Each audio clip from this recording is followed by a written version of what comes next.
بسم اللہ الحمدللہ وحدہ والصلاة والسلام علی من لا نبی بعدہ اما بعد۔ خود میں آپ کو ایک قول بتاتا ہوں۔ ایک بہت بڑے صوفی، تونس کے صوفی ہیں، تونسی یا تیونس بولتے ہیں اردو والے، اصل نام ہے اس کا تونس کے صوفی، اور ان کا سن وفات ہے 699 ہجری، ابو عبداللہ القرشی۔ ان کا قول سن لیں، استغاثہ بالمخلوق، استغاثۃ المخلوق بالمخلوق کاستغاثۃ المسجون بالمسجون۔ بڑا زبردست ہے۔ مخلوق سے جب مدد طلب کرتی ہے وہ ایسے ہی ہے کہ ایک جیل کے اندر قیدی دوسرے قیدی سے کہہ رہا ہے یار میری مدد کر، مجھے باہر نکال۔ کیسے وہ نکالے گا آپ کو؟ وہ مدد جو ہے نا وہ بس اتنی سی رہنی ہے کہ وہ جیل کے اندر آپ کو، شاید آپ گر گئے تو آپ کو اٹھا کے کھڑا کر دے گا، آپ کو کھانا شاید کھلانے میں کچھ کام آ جائے مدد۔ اللہ کی کتاب کہتی ہے بعد اعوذ باللہ من الشیطان الرجیم، سورہ آل عمران 4 سپارہ، تقریباً ربع کے پاس یہ آیت ہے، اذ تستغیثون ربکم فاستجاب لکم انی ممدکم بألف من الملائکۃ مردفین۔ اللہ اکبر۔ اللہ تو کہہ رہا ہے میرے سے استغاثہ جس نے بھی طلب کیا میں نے استجابت کرنی ہے۔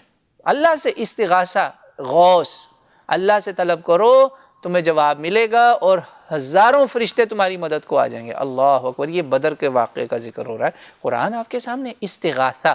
اور میں نے آپ کو پہلے شعر بھی سنا دیا، مخلوق سے استغاثہ وہی ہے، قیدی کا قیدی سے مدد مانگنا، وہ ہے استغاثۃ المخلوق، استغاثۃ المخلوق بالمخلوق کاستغاثۃ المسجون بالمسجون۔ یاد کر لیں، صوفی کبیر ابو عبداللہ القرشی کا میں نے آپ کو شعر سنا دیا، قرآن کی آیت کی تشریح ہے وہ، سمجھ لیں آپ۔ صوفی ہیں وہ، صوفی، سلفی، وہابی، اہل حدیث، دیوبندی، شوبندی کچھ نہیں ہیں وہ، صوفی کبیر، تونس کے، ٹونیشیا۔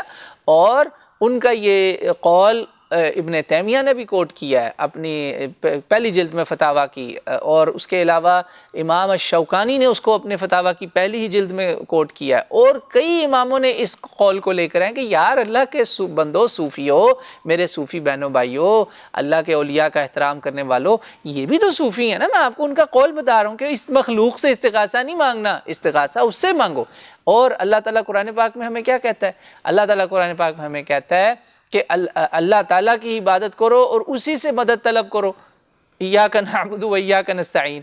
اللہ تعالیٰ یہ بھی ہمیں فرماتے ہیں، یہ سورہ فاطر کی 13-14 نمبر آیت ہے وہ آخر میں انہوں نے اس پہ آخر میں اس کو لے کر آئے کہ یار اللہ کے کلام سے ڈائریکٹ انقطاع، اس کا کانٹراڈکشن آ رہا ہے۔ اللہ تعالیٰ فرماتے ہیں والذین تدعون من دونہ ما یملکون من قطمیر۔ اللہ تعالیٰ کہتے ہیں جو لوگ اللہ کے علاوہ کسی کو پکارتے ہیں وہ تو ایک کھجور کا جو چھلکا ہے نا، قطمیر، اس کے برابر بھی ان کے اختیار میں کچھ نہیں۔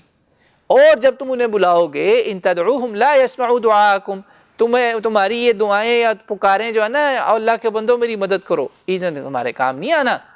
وَلَوْ سَمِعُوا، اگر سن بھی لیں، جیسے جنات، فرشتے، بہت چیزیں مخلوقیں سنتی ہیں، مَسْتَجَابُوا لَكُمْ، جواب بھی نہیں ملنا۔ وَيَوْمَ الْقِيَامَةِ يَكْفُرُونَ بِشِرْكِكُمْ، تمہارے اس شرک کا وہ انکار کریں گے قیامت کے دن کہ ہم نے نہیں ان کو کہا تھا ہمیں پکارو۔ وَلَا يُنَبِّئُكَ مِثْلُ خَبِيرٍ، اللہ اکبر، تجھے اس خبیر سے زیادہ صحیح خبر تجھے کوئی نہیں دے گا۔ یہ سورہ فاطر کی میں نے آپ کے آیت تلاوت کی، قرآن سے بہتر نہیں کوئی آپ کو بات سمجھا سکتا۔ اللہ کہہ رہا ہے کہ وہ قطمیر کے برابر بھی ان کے ملکیت میں کچھ نہیں ہے۔ تو اگر تم نے سوچا کہ وہ کچھ کام آئیں گے تو اس شرک سے وہ خود ہی انکار کر دیں گے روز محشر۔ اللہ تعالیٰ مجھے آپ کو ہر طرح کا شرک، ظاہری، باطنی، اصغر، اکبر، ہر شرک سے ہمیں محفوظ رکھے۔ اور میں نے آپ کے سامنے کسی اہل حدیثوں کی بات نہیں رکھی، قرآن اور رسول اللہ صلی اللہ علیہ وسلم کا عمل، اہل بدر کی مثال، خود اللہ کا نبی کہہ رہا ہے کہ مدد طلب کرو، اذا استعنت فاستعن باللہ، اذا سألت فاسأل باللہ، سوال کرو اللہ سے کرو، مانگو تو اللہ سے مدد مانگو، خود اللہ کا نبی کہہ رہا ہے۔ ان کی سیرت کی بدر والی مثال دے دی، قرآن کی آیت بتا دی، اور اہل تصوف کا قول بتا دیا میں نے آپ کو استغاثے کے اوپر۔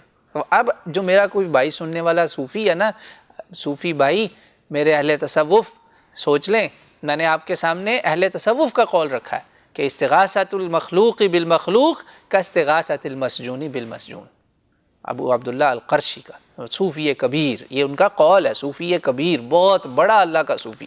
تو اللہ تعالیٰ مجھے آپ کو دین کو صحیح سمجھنے اور اس پہ عمل کرنے کی توفیق عطا فرمائے۔ ہر طرح کی بری قباحتیں اور رسول اللہ صلی اللہ علیہ وسلم کے نام پر جھوٹ سننے سنانے اور اسے آگے پھیلانے سے بھی محفوظ رکھے، کیونکہ یہ بہت بڑی دوزخ کی بشارت ہے۔ اللہ مجھے آپ کو اس سے محفوظ رکھے۔ واللہ اعلم۔